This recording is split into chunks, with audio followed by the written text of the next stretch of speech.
അവർ DMOയെ കണ്ട് പരാതി നൽകും. അവരുടെ വിഷയങ്ങൾ പ്രധാനമായും ഈ ആശുപത്രിയിലേക്ക് എത്തിച്ചു. അത് കഴിഞ്ഞ് ആദ്യ ദിവസങ്ങളിലൊന്നും തന്നെ പ്രശ്നമുണ്ടായിരുന്നില്ല. 5ാമത്തെ ദിവസം വേദന കൂടിയപ്പോഴാണ് ഇവർ ആശുപത്രിയിലെത്തിയത്. വളരെ പെട്ടെന്ന് കുട്ടിയുടെ കൈക്ക് ഗുരുതരമായ പരിക്കുണ്ടെന്ന് പിന്നീട് ആശുപത്രി അധികൃതർ പറഞ്ഞു. അങ്ങനെ കോഴിക്കോട് മെഡിക്കൽ കോളേജിലേക്ക് പോകുന്ന സാഹചര്യമുണ്ടായി. ഈ വിഷയം വളരെ ഗൗരവമാണ്, അല്ലെങ്കിൽ വളരെ ഗൗരവമുള്ളൊരു വിഷയമാണ്.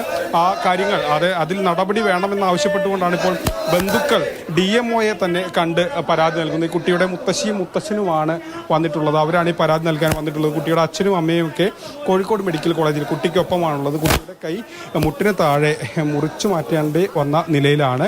നിലവിലിപ്പോൾ ഇതാ ബന്ധുക്കളൊക്കെ തന്നെ എത്തിയിട്ടുണ്ട്. ബന്ധുക്കൾ ഇപ്പോൾ ഈ ഒരു DMOക്ക് ഈ വിഷയത്തിൽ പരാതി നൽകുകയാണ്. DMO നേരത്തെ നമ്മൾ DMOയെ കണ്ടിരുന്നു. അദ്ദേഹം പറഞ്ഞൊരു പ്രധാനപ്പെട്ട കാര്യം, ഈ വിഷയത്തിൽ ഒരു പ്രാഥമിക അന്വേഷണത്തിന് താൻ ഉത്തരവിട്ടിട്ടുണ്ട്. നിലവിൽ തന്നെ ഈ വിഷയം അറിഞ്ഞ ഉടൻ തന്നെ പ്രാഥമിക അന്വേഷണത്തിന് ഉത്തരവിട്ടിട്ടുണ്ട്. 2 വിദഗ്ധ ഡോക്ടർമാർ ആദ്യം പാലക്കാട് ജില്ലാ ആശുപത്രിയിൽ എത്തി പരിശോധിക്കും.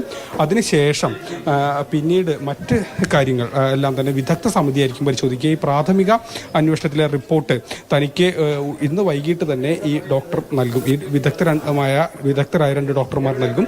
അതിനുശേഷം വിദഗ്ധ സമിതി നിയോഗിച്ചതിന് ശേഷം അവർ കോഴിക്കോട് മെഡിക്കൽ കോളേജിൽ അടക്കമെത്തി പരിശോധന നടത്തുമെന്നുള്ളതാണ് ഇപ്പോൾ നെന്മാറ MLA കെ ബാബു അടക്കമുള്ള ഇവിടെ ഉണ്ടായിരുന്നു. അദ്ദേഹവും ഈ കുട്ടിയുടെ ബന്ധുക്കളോട് സംസാരിക്കുകയാണ് ഈ വിഷയത്തിൽ. അദ്ദേഹം ഇവിടെ ഉണ്ടായിരുന്നു. കുറച്ചു നേരം മുൻപാണ് അദ്ദേഹം ഇടയ്ക്ക് വന്നത്. അദ്ദേഹവും ഈ വിഷയത്തിൽ ഇടപെട്ടുകൊണ്ട് ഈ കുട്ടികളുടെ ബന്ധുക്കളുമായി സംസാരിക്കുകയാണ്. പരാതി DMOക്ക് കൈമാറുകയാണ്. ഇതിൽ വളരെ പെട്ടെന്ന് തന്നെ ഒരു നടപടി ആവശ്യപ്പെട്ടുകൊണ്ടാണ് ബന്ധുക്കൾ DMOയെ സമീപിക്കുന്നത്. കാരണം 9 വയസ്സുള്ള ഒരു ചെറിയ കുട്ടിയാണ്. കളിച്ച് ചിരിച്ച് നടക്കേണ്ട പ്രായം. വിനോദിനി എന്നാണ് കുട്ടിയുടെ പേര്. കളിച്ച് ചിരിച്ച് നടക്കേണ്ട പ്രായമാണ്. ആ പ്രായത്തിലാണ് ആ കുട്ടിയുടെ വലത് കൈ നഷ്ടപ്പെടുന്ന ഒരു സ്ഥിതി വന്നത്. ഇപ്പോൾ ബന്ധുക്കൾ ഏതായാലും DMOക്ക് പരാതി നൽകുകയാണ്. ഗോകുൽ, അങ്ങേയറ്റം അപലപിക്കേണ്ട ഒരു വിഷയമാണ്. 4 ക്ലാസ് പഠിക്കുന്ന ഒരു കുഞ്ഞാണ്. 9 വയസ്സ് മാത്രമേ പ്രായമുള്ളൂ. മാത്രമല്ല, ഈ സംഭവത്തിന് ശേഷം കൃത്യമായിട്ടൊരു വിശദീകരണം എന്താണ് ഈ കുട്ടിക്ക് സംഭവിച്ചത് എന്നതിൽ പോലും പറയാൻ ഡോക്ടർമാരുടെ ഭാഗത്തുനിന്നോ ആരോഗ്യവകുപ്പിന്റെ ഭാഗത്തുനിന്നോ പ്രതികരണം ഉണ്ടായില്ല എന്നടക്കമാണ് കുടുംബം പറയുന്നത്. കാര്യങ്ങളൊക്കെയാണ് ഇപ്പോൾ DMOയോട് പറയുന്നത്. DMOയുടെ കൂടിക്കാഴ്ചയിൽ അവർ പറയുന്നുണ്ട്.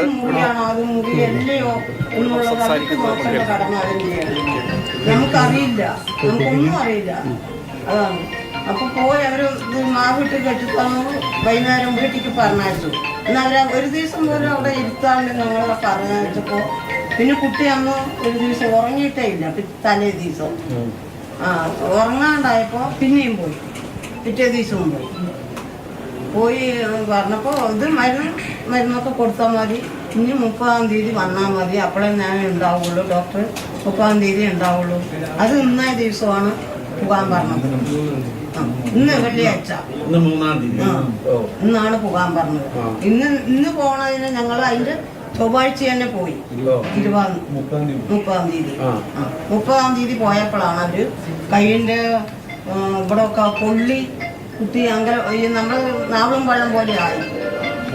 നിറവോയി മാറി, നാവളും പഴം പോലെ നിറം മാറിയപ്പോൾ ഞങ്ങൾക്കത് മാറ്റി. ഇതെന്താണ് ഇങ്ങനെ മാറി? കുട്ടിക്ക് അനക്കാനും പറ്റില്ല. അനക്കാൻ പറയുമ്പോൾ അനക്കണില്ല. അപ്പോൾ ഞങ്ങൾ എന്താണ് ചോദിച്ചപ്പോഴാണ് അവർ പറഞ്ഞത് അഴിച്ചത്. അത് കെട്ടിയത് അഴിച്ചിട്ടാണ് അവർ വേറെ പിന്നെ കെട്ടിയത്. അങ്ങോട്ട് പോകുമ്പോൾ കോഴിക്കോട് പോകണം. എന്തായാലും കോഴിക്കോട് പോയിട്ട് ചേച്ചിയുള്ളൂ, അവിടെ പോകണം. പോയപ്പോഴാണ്